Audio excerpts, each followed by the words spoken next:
सारी टीम दौरा कर रही है सभी जिलों का, और जहाँ जहाँ मेंबर्स कंप्लीट हो गए, कार्यकारिणी बनानी है या बन गई है, उन सब के कार्यक्रम और उसमें शपथ ग्रहण का कार्यक्रम जो है वो चल रहा है। जैसा आप लोगों को देख रहे होंगे, लगातार देख रही है।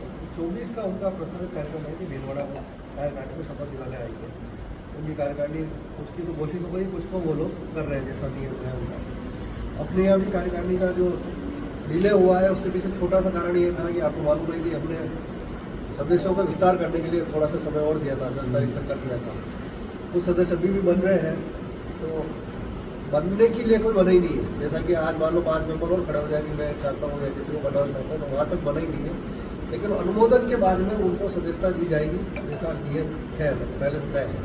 तो कोई अदरवाइज नहीं है इसको कि यार हमने जिसको कहा वो फीस भी जमा करा दी और मेंबर रहे नहीं गए, वो अलग बात है। ये आप लोग जब कार्यकारिणी में आएंगे या जिन पदों पर रहेंगे तो पता लगेगा कि अपने यहाँ संगठन का काम होता कैसे है, वो सबको पालना करनी पड़ती है। तो दूसरी विषय अपने पास में आज बुलाने का कारण ये था, एक तो मासिक पुरस्कारों के लिए अपनी कमेटी पिछली बार भी नहीं बन पाई थी। पिछली मीटिंग में भी अपन ने चर्चा करी थी, कोई मासिक पुरस्कार अपन घोषित करें तो किस आधार पर कौन तय करेगा। तो पहला तो ये है कि क्योंकि 25 को कार्यक्रम है आपका, तो हम चाहते हैं कि जो पिछले 4 महीनों के जो पुरस्कार है, जनवरी, फरवरी, मार्च और ये अप्रैल लग गया, अप्रैल खत्म हो जाएगा, तो इन 4 महीनों के पुरस्कार भी इसमें शहरी और ग्रामीण, और उसमें तीनों कैटेगरी जो पुरस्कारों की है, जिसमें जैसे प्रिंट मीडिया है, इलेक्ट्रॉनिक मीडिया है और डिजिटल मीडिया भी उसमें शामिल रहेगा। तो आज कार्यकारिणी ये तय करेगी इन 4 दिनों में उनको नाम देने हैं।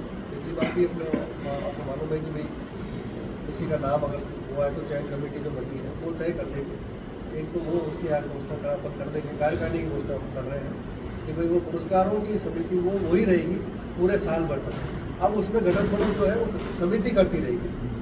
नियम पिछली बार भी सबको पता है कि मान लीजिए 2 या 3 मेंबर हैं, तो 3 मेंबर में से 5 करने हैं या 3 में से 2 रहेंगे, वो उनका निर्णय है, वो अपने हिसाब से बताएंगे। एक तो कार्यकारिणी आज सर्वसम्मति से आप स्वेच्छा से नाम देते हैं या सर्वसम्मति से करने की 5 आदमी ये तय करें कि भाई इन 3 श्रेणियों में पुरस्कार होना है। चौथी श्रेणी ये भी फोटो जर्नलिज्म की रख सकते हैं अपन, तो उसमें भी 2 बड़े पुरस्कार जो आपको पता होगा सुधाकर जी के टाइम अपन ने किए थे, वो भी प्रस्तावित है। सुधाकर जी की फैमिली ने कह रखा है कि जब भी आप कार्यक्रम कर रहे हैं वो पुरस्कार की राशि इस बार बढ़ा दी है। पिछली बार शायद 5,000 रुपये कुछ करी थी, 3,000 कुछ करी थी। इस बार वो लगाएंगे आप बढ़ाओ तो भी हमें आपत्ति नहीं है।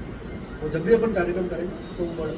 तो साल का वो 2 आयोजन, इस साल का 2025 का 2026 का 2 पुरस्कार उसमें रहेंगे। श्रेणियाँ यही रहेगी, तीनों कैटेगरी, और चौथी जो फोटो जर्नलिज्म वाली है।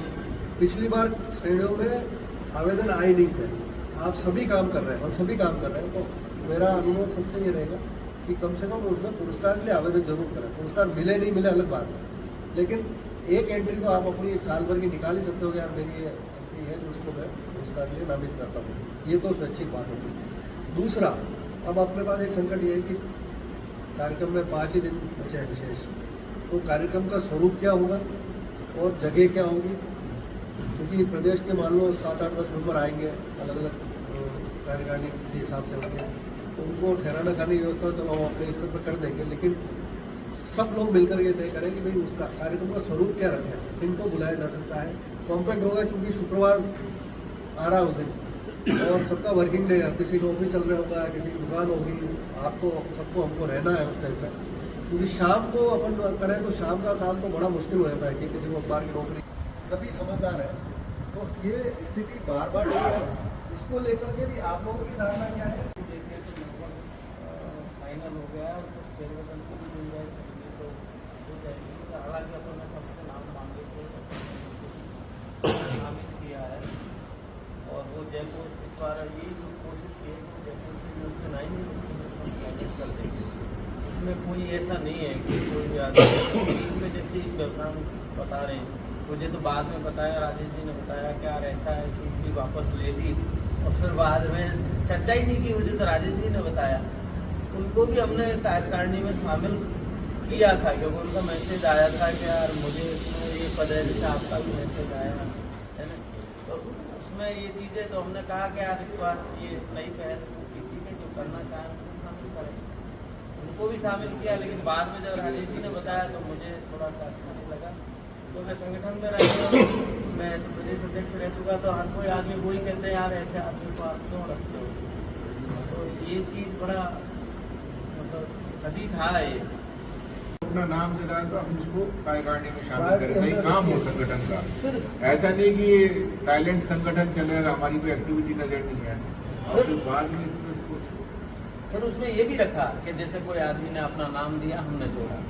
अब हर 3 महीने में छोटी मोटी या 1 महीने में मीटिंग करेंगे, ये है तो उनका वो भी देखा जाएगा कि उनका रुख क्या होता है। यदि कोई आदमी बिल्कुल ही निर्जीव रहे तो उसको बदला भी जा सकता है। अब जब हम कहते हैं कि हमारे संगठन में 100 से ज्यादा मेंबर है और जब हम मीटिंग करते हैं तो हम 50 भी इकट्ठे नहीं हो पाते, तो वो है। फरमान जारी होता है, फरमान जारी होता है, असर पता चलता नहीं।